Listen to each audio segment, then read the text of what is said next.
So why do you think empathy is so critical to our survival, to the evolution and survival of the human species? Or why do I think that? Well, to begin, let's start with something that's easier to wrap our head around, which is sympathy.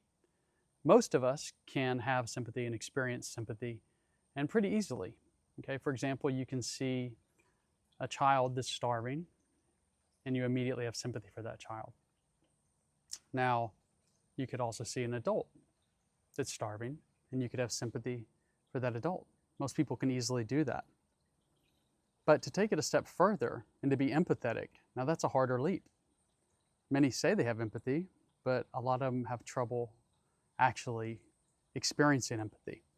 And so now take that same adult that's starving and now try to put yourself in their shoes. Think about why they're starving. Where did they grow up? What kind of conditions? Who were their parents? What opportunities did they have? Were they given a chance?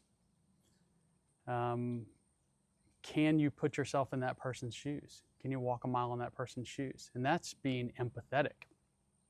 Now, another way to be empathetic, if you are struggling with that, is to ask yourself of something similar. If you see somebody in a situation like they're hungry, ask yourself, have I been hungry? And think about how that feels.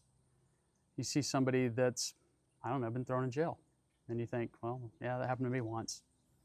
I can see that I'm not perfect.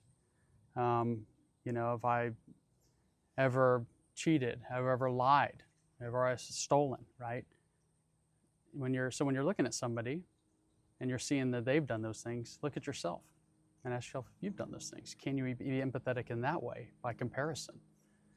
And that's one way to kind of practice and get your mind into that more empathetic state.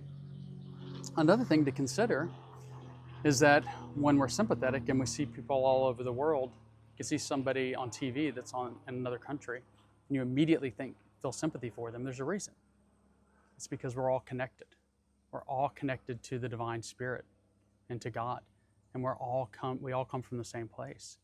So think about that connectedness whenever you're thinking about sympathy or having empathy for others. Because of that bond, because of that connectedness, this is what allows us to have these emotions and have these feelings. And if we can be empathetic and be connected, we can help heal the world, and we can be encouraged to do things and be active to help others. Something to think about. There's your soul snack of the day. Know that you're loved and you're blessed. Have a great one.